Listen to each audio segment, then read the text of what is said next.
Hi everyone, so we are on to chapter 10 of The Boy at the Back of the Class.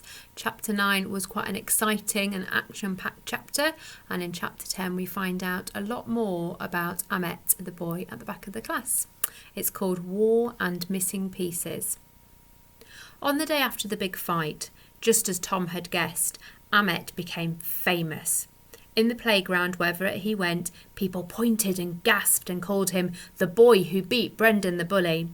And they asked him lots of questions like, is it true you can do 100 punches in under a minute? And what were you really fighting over? Was it your parents' ransom money? And when are you going to fight again? Can we come and watch? After a while, Mrs. Hemsey began to tell everyone to leave Ahmet alone. So everyone started asking Michael and Josie and Tom and me their questions instead. I didn't say much and neither did Michael, but Josie and Tom got so excited that they started to add new bits to the story, so that by the end of the week, most of the school believed that Ahmet hadn't just beaten up Brendan the bully, but had fought Chris and Liam too, over a pink suitcase full of pink diamonds and a pink basketball. All of this made Brendan the bully scowl more than ever. But even though he stared at us all the time, and Chris and Liam showed us their fists whenever they saw us, they didn't chase us around the playground or steal Josie's football or smash into us when we were carrying our lunch trays like we thought they would. I bet he's scared of us now that we've got Ahmet, grinned Tom. Yeah, said Josie, he's a proper scaredy cat now. But Michael didn't like it one little bit, and that he bet Brendan the bully was up to something. At first, I didn't believe him, but then lots of strange things started to begin to happen to Ahmet. The first thing that happened, just 2 days after the big fight, we'd all been decorating a new pot for our photosynthesis plants, and Mrs. Khan had given Ahmet a gold star because his plant has grown faster than anyone else's. I think that was because every morning before Mrs. Khan called the register, Ahmet would water it and talk to it for 1 whole minute. I didn't know that plants could speak different languages, but when I asked Mrs. Khan about it, she said plants could speak every language under the sun, and that the more languages they heard, the faster they grew. Ahmet was really proud of his golden star, and he got a silver one too for decorating his pots with pictures of seashells and whales and fish. But when we got back from last break that afternoon, his pot was lying broken on the floor, and his plant had been stamped on. Someone must have smashed it on purpose, because nobody else's plant pots were hurt at all. And Mrs. Khan said that the person who did it, if they didn't put their hand up right away, they'd be in big trouble. But no one put their hand up, so the mystery of the murdered plant pot stayed a mystery. Then, almost exactly a week after the mystery of the murdered plant pot, came the day of the deathly worm tray. After assembly one morning, Mrs. Khan told us to get our workbooks from our class trays. But when Ahmet pulled his open, he found it bursting with a whole pile of fat, wriggly worms. He cried out and dropped the tray on the floor, so the worms went flying across the room. And that made Dean, who sits at the table behind me, be sick all over his table. Dean is scared of anything that doesn't have legs, even snails, but he hates worms the worst. Mr. Whittaker, the school cleaner, had to come and clean it all up, and Mrs. Khan and Mrs. Hemsey were very angry and checked all of our trays. But no one else had a single worm in their tray, not even Tony the nose picker, who likes to collect all kinds of strange things in his tray.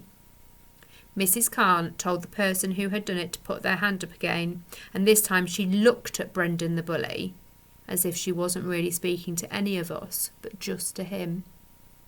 But again, nobody put their hand up. So Mrs. Khan shook her head and said she was going to make sure that whoever it was would soon be caught and punished, not just by her, but by Mrs. Sanders too. And then after that came the worst trick of all. The one that everyone in school later called the Great Baked Bean Bag Trap. Every morning, right before Mrs. Khan takes the register, everyone has to put their school bag on their own special hook at the back of the classroom, and we're only allowed to take our PE kit and homework or lunch boxes out when we're told to. Everyone knows whose bag is where because everyone has a hook with their name on the top. And just days after the day of the deathly worm tray, Mrs. Khan told us to get up and collect our PE kits from our bags, just like she always did on Wednesdays. But when Ahmet went to get his PE bag and unzipped his rucksack, a lumpy river of baked beans burst out and splodged and splashed all over him. Everyone cried out, "Ew!" and then instantly fell silent. Mrs. Khan was so angry when no one put their hand up again that she cancelled PE and Mrs. Sanders came and told the whole class off. It was horrible, especially because Ahmet started to cry when he saw what had happened to his PE kit and his bag. I think everyone knew it was Brendan the bully who'd done all these things, but no one could prove it, not even Mrs. Khan. After that, the door to the classroom was locked every break time and at lunchtime, which stopped anything else from happening to Ahmet's things. But I wanted more than anything for Brendan the bully to be caught and to prove he was the criminal. So Michael brought his granddad's magnifying glass in and we searched for clues, but we couldn't find a single one, not even in the school bins. Ahmet was more upset about the baked bean bag trap than any of the other things that had happened. And even though Mrs. Hemsey washed his rucksack with lots of washing up liquid, it looked even worse than before and smelled strange too. But Ahmet still brought it into school every day. I wanted to know why he didn't get a new one, or why Miss Hemsey kept saying that it looked fine when it didn't. And then just 2 days after the great baked bean bag trap, I found out why. We'd all put our books away and were getting ready for group story time, just like we always did on Fridays, when Mrs. Khan made a surprise announcement. "Now everyone," she said, "this is our last afternoon before we all break up for half-term holidays, and I thought we could do with a treat. Instead of us all reading a story together, we're going to listen to one instead. But it's a very important story because it's going to be told to us by a very special person in our class." Looking over at Ahmet and Miss Hemsey, she waved them over to where she was standing. I didn't know it then, but I was about to have nearly all of my original 11 questions answered all in one go. We all turned round to watch Miss Hemsey pick up a large pile of papers from the table and follow Ahmet to the front of the class. I wanted everyone to listen extra carefully, and I want everyone to listen extra carefully, and I don't want anyone asking any questions until after Ahmet has finished telling his story. Is that understood? "Yes, Mrs. Khan," shouted the class. "Good." And leaning against her desk, Mrs. Khan smiled and said, "Ahmet?" Everyone shuffled in their chairs and sat up straight, waiting for Ahmet to speak.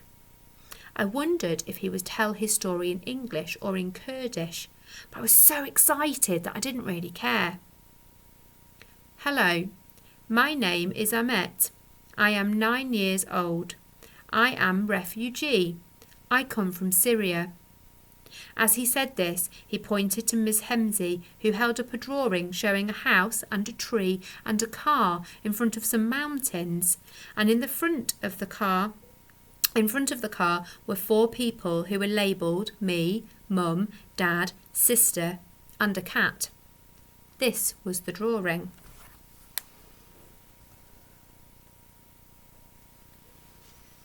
I was surprised because I'd never thought about Ahmet having a brother or a sister.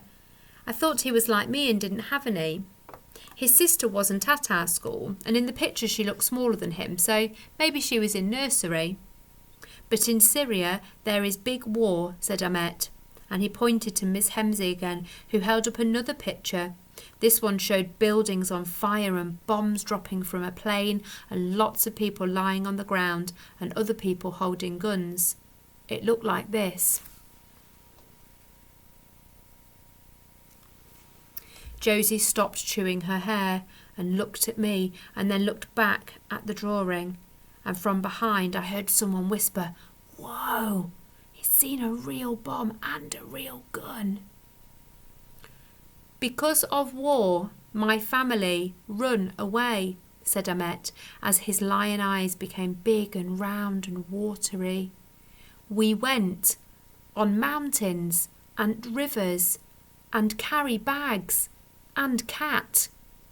This time Miss Hemsey held up a picture showing a family crossing mountains and rivers, and in the sky birds that were crying. In the picture, Ahmet had drawn himself carrying a red rucksack with a black stripe on it, just like the one he had now. That was when I knew why he loved it so much, and why he'd cried when it had been filled with Brendan the Bully's horrible baked beans. He'd carried it all the way from his home and over a mountain, which meant it was lots more important and lots more special than any of our bags. This was the picture.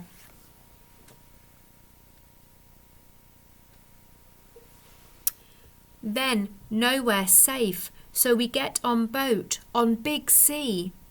This time Miss Hemsey held up a drawing of a boat. But the boat wasn't like a normal boat with sails and pointy ends and wooden sides. This was a flat and round. It was orange on the sides, just like the ones I'd seen on the news that didn't have any toilets on them. And inside the boats were lots of people, all wearing vests that made them look like puffin birds. But there were people in the water too, and they had speech bubbles coming out of their mouths saying, "Help me." Everyone leaned forward in their chairs and tried to read the labels Ahmet had put over some of the people's heads. I saw me and Mum and Dad, but there wasn't one for Sister or Cat. I know cats don't like water because Josie has a cat and she says it screams whenever it rains and always wants to stay inside. So maybe Ahmet's cat didn't want to get into the boat. And maybe his sister didn't want to leave it behind, so she stayed behind to look after it. This was the boat picture.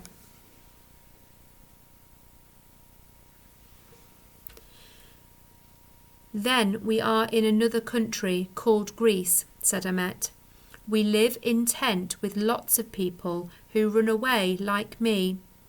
They come from lots of country like Afghanistan and Pakistan and Eritrea. The next picture showed a flag with blue and white stripes and a white cross in a blue corner, and next to it were lots of tents and people everywhere sitting next to fires and sleeping on the floor. In this picture, only the words me and Dad could be seen. Ahmet's mum must have been sleeping inside one of the tents. This was the picture.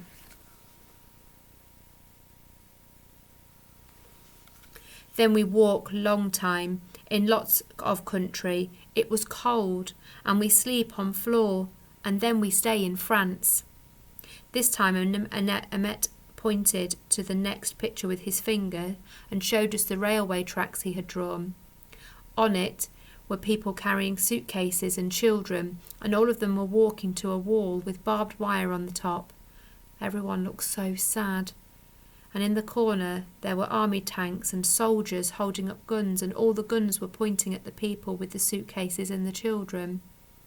Miss Hemsey held this drawing up for longer than any of the others because Ahmet was looking at it and didn't seem to want to stop staring at it. This was the drawing.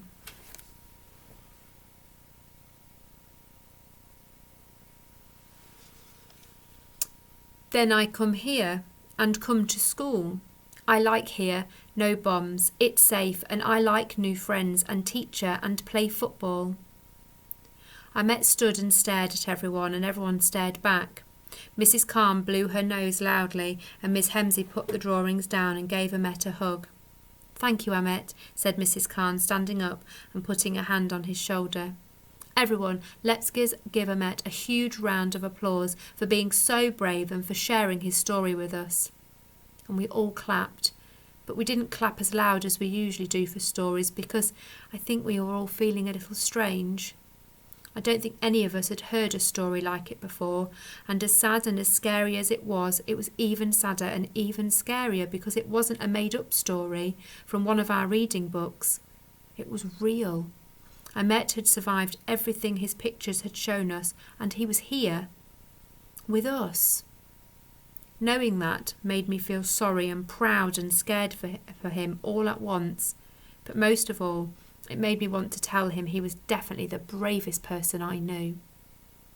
Now, as you have seen, Ahmet's story is very special, and I'm sure you have lots of questions to ask him, said Mrs. Khan. Everyone's hands immediately shot up in the air, but I think mine was first.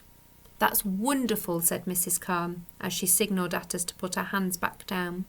But as Ahmet is still learning English words, we're only going to ask him 3 questions. I want you all to write down just 1 question for him on a piece of paper. And Mrs. Khan walked around and gave us each a thin slip of blank paper. And when you're done, Miss Hemsley is going to pick out 3 questions we can ask him. You have a few minutes to think of your question and write it out in your very best handwriting. Try to get all your spellings right and remember just 1 question each. The entire class fell silent as everyone grabbed their pencils and put their heads down to write out their questions. I had lots of questions that I wanted to ask, but I picked the one that was the most new and wrote that one out.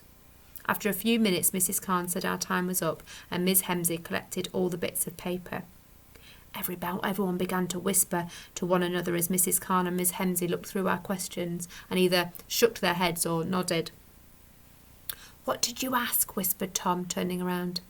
I asked why he didn't stay in Greece, because the weather's warmer there and they have more seaside places, whispered back Josie. Oh, I asked how fast he had to run to get away from the bombs, whispered Tom. Michael, what did you ask? Whispered Josie, leaning forward and poking Michael on the shoulder. I asked if it was scary to be on the boat and if he was on it at night time, said Michael. That's 2 questions, whispered Josie, shaking her head. Then she looked at me. What did you ask? I asked what happened to his cat and what his sister's name is, I answered. Oh, said Tom, but that's 2 questions as well. Right, everyone, said Mrs. Khan, clapping her hands so that we all stopped whispering and looked to the front of the class. We have some excellent questions here, but we've chosen 3. I'm going to say them in English and then Miss Hemsley is going to translate them, both the question and the answer for us. Right, the first question is, what did your mum and dad do in Syria? Miss Hemsley spoke to Ahmet in Kurdish and he said something back. Miss Hemsley nodded and then looking at us said, Ahmet's father was a teacher and his mother wrote for a newspaper. Everyone in the class nodded and waited for Mrs. Khan to read out the next question. I crossed my fingers extra tight in the hope that it would be my question. The next question is, what did you like doing most before the war happened? We waited for Miss Hemsley to tell Ahmet what the question was and then reply. He liked to play football with his friends, answered Miss Hemsley, and going to the park with his grandfather and eating kibbeh. She smiled at Ahmet, and before any of us could ask what kibbeh was, she explained that it was a very special snack which was filled with mincemeat in the middle and covered in lots of delicious spices. It's very famous in Syria and looks like... Miss Hemsley went over to the blackboard and quickly drew a shape. It looked a bit like a small American football. Is that the right shape, Ahmet? She asked. Ahmet nodded, and we all looked at each other and tried to imagine what an American football with mincemeat in the middle might taste like. As Mrs. Khan held up the last slip of paper, I decided to cross both my toes and my fingers. But it didn't work, because then she said, and the last question is, do you still sleep in a tent or do you sleep in a house now? When Ahmet heard this question from Miss Hemsley, he shook his head and said something. No, he sleeps in a house now, said Miss Hemsley, and he's happy because there is a toilet in it and hot food and water. As we all nodded to each other, Mrs. Khan put her arm around Ahmet and said, Let's give Ahmet another round of applause, shall we? This time nearly everyone clapped much louder than before, and Michael even cried out, Woohoo! As Ahmet and Miss Hemsley went to sit back down. But I could see Brendan the bully mouthing and making a face as if something smelled, and Liam giving it a double thumbs down. I looked back at Mrs. Khan and Miss Hemsley, hoping they'd seen it too, but they were busy looking at Ahmet. Right, now everyone, before we leave today, I want you all to listen to me very carefully. Mrs. Khan clapped her hands once and waited for everyone to settle down. As I said, you all had some fantastic questions for Ahmet, and I'm very proud of you for thinking up such interesting and thoughtful ones too. But, and here she looked at us with her eyebrows raised, which meant she was being extra serious and would be extra angry if we didn't listen to her. I'm sure I don't have to tell you that running away from a war and leaving your home is a very hard thing to do. And it's especially hard when you have to try and put all the missing pieces of your life back together again in a place that's new and strange to you. And then Mrs. Khan quickly glanced at me and Josie and Michael and Tom and said, I know that some of you miss Ahmet when he's not allowed to go out and play. And I know you all have lots of questions for him, but it's very important that he talks to people who know what he's been through and who can help him feel better. And it's even more important that they can ask him the kinds of questions you all want to ask him in a safe and secluded place first, before he's ready to speak to other people more. Okay? Josie looked over at me and I looked over at her, and Tom and Michael looked over their shoulders at us. So that was what seclusion was for. It was so that Ahmet could talk to people. So, continued Mrs. Khan, I want you all to promise me that you won't ask Ahmet any more questions about the war or about his family without asking me or Mrs. Hemsey first. Is that understood? Yes, Mrs. Khan, said the class as the bell for home time began to ring. Good. Now, row 1, put away your things and off you go. Make sure you all have everything you need for your homework assignments for half term, and I'll see you in a week's time. As we waited for our row to be called, I looked over my shoulder at Ahmet and wondered what pieces he was still missing before he could put his life back together. It was like a jigsaw, I thought. I hate doing jigsaws, even the easy ones, because I always get bored halfway through. And I couldn't imagine trying to do one that had missing pieces. I sure hoped that when he was running away from all the bullies and the bombs, Ahmet hadn't lost any of the important pieces on the way, and that if he had, someone was helping him find new ones that were exactly the right shape and colours that he needed. Be back soon with chapter 11. Bye for now.